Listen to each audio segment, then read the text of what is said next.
votre sécurité et celle de nos salariés. Les interventions doivent vous permettre de rester à votre domicile avec le maximum de sécurité. C'est pourquoi une évaluation des risques est effectuée lorsque nous remplissons avec vous la fiche de mission. Par ailleurs, certaines règles doivent être respectées. Si vous ne pouvez plus ouvrir votre porte pour accueillir nos intervenants, nous acceptons, après signature d'une autorisation écrite, que vous remettiez vos clés à l'agence. Celles-ci seront enregistrées, numérotées, pas de mention de votre nom sur le trousseau. À chaque remise de clés aux intervenantes, nous leur faisons signer une attestation engageant leurs responsabilités. Si vous ne répondez pas lorsque l'intervenante se présente, il lui est demandé de prévenir l'agence, nous cherchons alors à entrer en contact avec vous ou avec l'un de vos proches. En cas de doute, nous demandons l'intervention des pompiers afin de vérifier que vous n'avez pas été victime d'une chute ou d'un malaise. N'oubliez donc pas de nous prévenir si vous vous absentez. Identité de l'aide à domicile, afin de vérifier celle-ci, il convient de lui demander avant son entrée dans les lieux de présenter son badge qui lui a été remis par le responsable d'agence. Dispositif en cas d'événement exceptionnel, canicule, épidémie de grippe, par exemple, une information est diffusée à tous les intervenantes précisant la conduite à tenir. Le cas échéant, des moyens supplémentaires pourront être mis en œuvre à la demande des usagers. Les recours possibles en cas de litige. En cas de problème, votre agence Sapestia met tout en œuvre pour vous apporter une réponse adaptée à votre situation. En cas de litige, le bénéficiaire s'adressera en priorité à la société pour trouver une solution amiable sans que cela ne constitue une obligation pour le client. Le bénéficiaire est informé qu'il peut en tout état de cause recourir à une médiation conventionnelle en saisissant le médiateur AMConso, dispositif auquel Sapestia adhère et accessible à l'adresse internet suivante, http://www.mediationconso-am.com/. À défaut, les tribunaux compétents sont les tribunaux français en application des règles du Code de procédure civile. Par application de l'article L311A5 CAF, toute personne prise en charge par un service social ou médico-social, ou son représentant, peut faire appel à une personne qualifiée qu'elle choisit sur une liste établie conjointement par le représentant de l'État dans le département et le président du conseil départemental. La personne qualifiée est un défenseur des droits. C'est une personne extérieure à la structure, à laquelle vous pouvez faire appel pour faire valoir vos droits. Elle n'a aucun pouvoir de contrainte, elle doit tenter par le dialogue de trouver une solution à la difficulté soulevée par la personne accompagnée ou par son représentant légal, CF Annexe 6. En cas de litige, vous avez également la possibilité de contacter une personne qualifiée. La procédure consiste à adresser un message sur la boîte personne.qualifiée13@gmail.com. Cette messagerie est consultée régulièrement par les services de l'ART. Les demandes sont ensuite envoyées vers les services concernés. Vous trouverez la liste des personnes qualifiées en annexe, CF Annexe 7. Charte des droits et libertés de la personne accueillie. Selon l'arrêté du 8 septembre 2003, mentionné à l'article L311A4 du Code de l'action sociale et des familles. Article L311-4.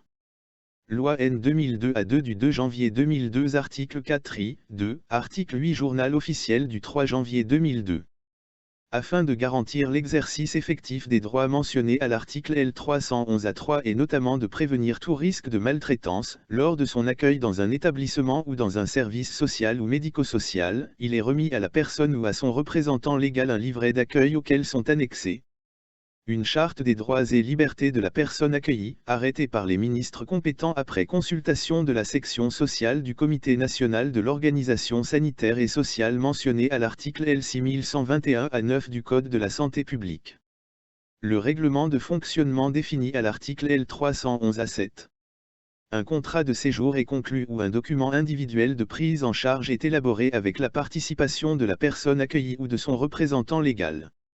Ce contrat ou document définit les objectifs et la nature de la prise en charge ou de l'accompagnement dans le respect des principes déontologiques et éthiques, des recommandations de bonnes pratiques professionnelles et du projet d'établissement.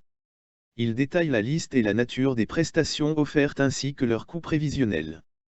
Le contenu minimal du contrat de séjour ou du document individuel de prise en charge est fixé par voie réglementaire selon les catégories d'établissements et de personnes accueillies. Article 1er, principe de non-discrimination. Dans le respect des conditions particulières de prise en charge et d'accompagnement, prévues par la loi, nul ne peut faire l'objet d'une discrimination à raison de son origine, notamment ethnique ou sociale, de son apparence physique, de ses caractéristiques génétiques, de son orientation sexuelle, de son handicap, de son âge, de ses opinions et convictions, notamment politiques ou religieuses, lors d'une prise en charge ou d'un accompagnement, social ou médico-social. Article 2. Droit à une prise en charge ou à un accompagnement adapté. La personne doit se voir proposer une prise en charge ou un accompagnement individualisé et le plus adapté possible à ses besoins, dans la continuité des interventions. Article 3. Droit à l'information. La personne bénéficiaire de prestations ou de services a droit à une information claire, compréhensible et adaptée sur la prise en charge et l'accompagnement demandé ou dont elle bénéficie ainsi que sur ses droits et sur l'organisation et le fonctionnement de l'établissement, du service ou de la forme de prise en charge ou d'accompagnement. La personne doit également être informée sur les associations d'usagers œuvrant dans le même domaine. La personne a accès aux informations la concernant dans les conditions prévues par la loi ou la réglementation.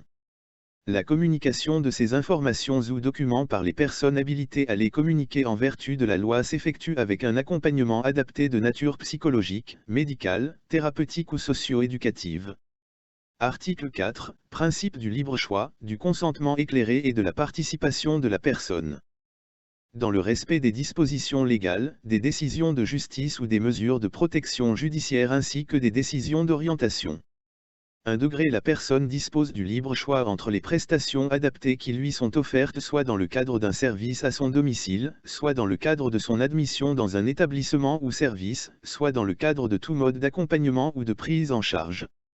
2 degré Le consentement éclairé de la personne doit être recherché en l'informant, par tous les moyens adaptés à sa situation, des conditions et conséquences de la prise en charge et de l'accompagnement et en veillant à sa compréhension. 3 degré Le droit à la participation directe, ou avec l'aide de son représentant légal, à la conception et à la mise en œuvre du projet d'accueil et d'accompagnement qui la concerne lui est garanti.